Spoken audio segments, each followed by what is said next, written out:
Hello, my darlings. Mother Raven here, with another wonderful tale for you. This one by JazzminForrestall. The Fool, the Femme Fatale, and the Fatally Flawed Prison. I sat at the cafe table, dragging my tongue over the painful spot on the back of one of my front teeth. The sharp sting that stabbed at me from the inside of the tooth kept my mind from wandering away from the dull idiot who sat across the table from me. He sat there, a mask of stoicism, barely hiding the raw terror that coursed through his veins at the sight of me. He knew what I'd done, and he knew how intelligent I was. He knew that I was a cold-blooded killer, and what I planned to do with him. His fatal flaw, however, was that he thought I didn't know that I was imprisoned. He was a fool. I had designed the very illusion I was now trapped within. I was a prisoner in my box, and this poor, handsome idiot was trying to gain the information he needed without breaking the illusion. He did not know that it was already broken. It had never been convincing in the first place. I was supposed to think that I hadn't been caught by the police. I was supposed to think that I was still relaxing at my home by the sea. I wasn't supposed to know that I was actually in a top-secret government facility for the most clever and dangerous criminals. The drugs they were pumping into my skull were supposed to create that illusion. They were fools. I was the one who designed their system. I knew how to tell when I was caught. They had sent in a detective to study me. He sat across from me with a stony countenance and a hint of fear lurking behind his ice blue eyes. I honestly found him quite attractive, in spite of his pathetic attempt to trick me.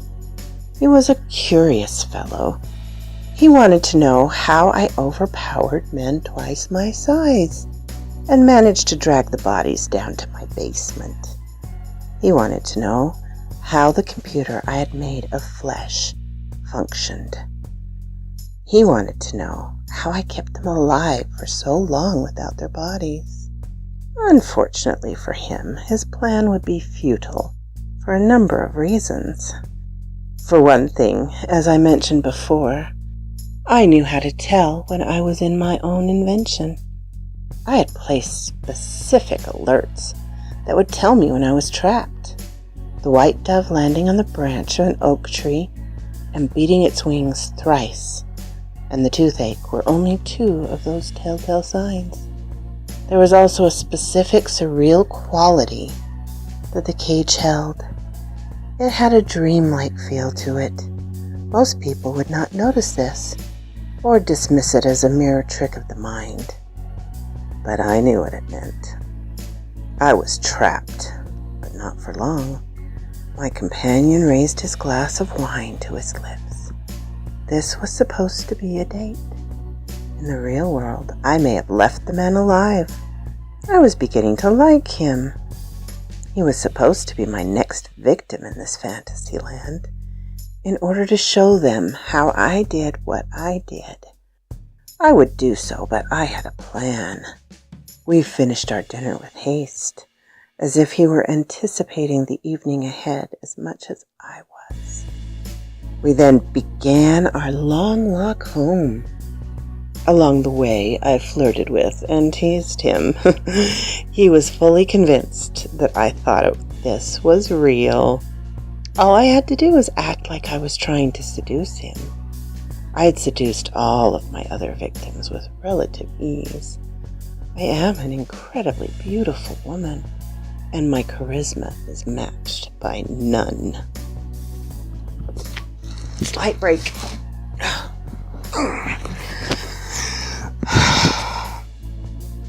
I know the intricacies of the human mind quite intimately. But you have most likely assumed this, my dear reader.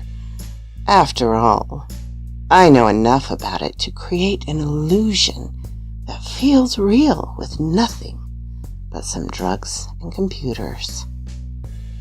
I was a criminal psychologist before I discovered my passion for computer science.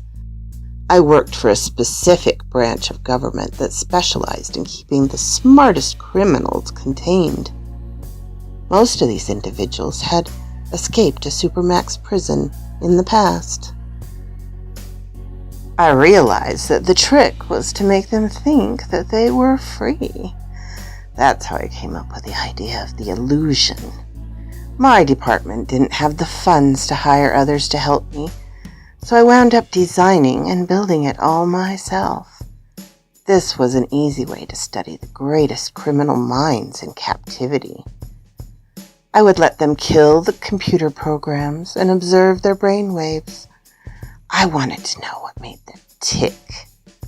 My home loomed on the horizon, tall and menacing. It was a great manor by the sea, partially obscured by the surrounding forest.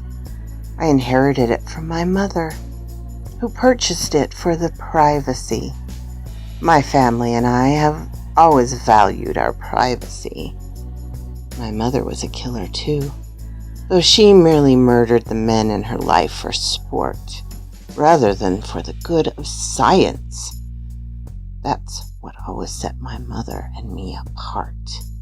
She was a monster, and I was merely a scientist. We turned down my driveway and made our way up the winding hill upon which my house stood. The man was sweating. He seemed exhausted by the long trek. This was one small part of my routine. My mother had selected a house with a driveway such as this so that it would make sure the man was winded when we arrived. It was so much easier to take him out. We burst through the door. I kicked off my shoes and ran up the stairs giggling and unbuttoning my dress. I slid out of my underwear and tossed them teasingly down the stairs. He followed me like a moth drawn to a flame. I stood outside one of the doors upstairs. My trap was set. I opened the door as he caught up and kissed me. His arms were about to wrap around my waist. I shoved him in. The rug I had placed over the opening in the floor gave way under his weight, and he plummeted down to my sub-basement. I heard his legs break with a sickening crunch as he landed on the floor below.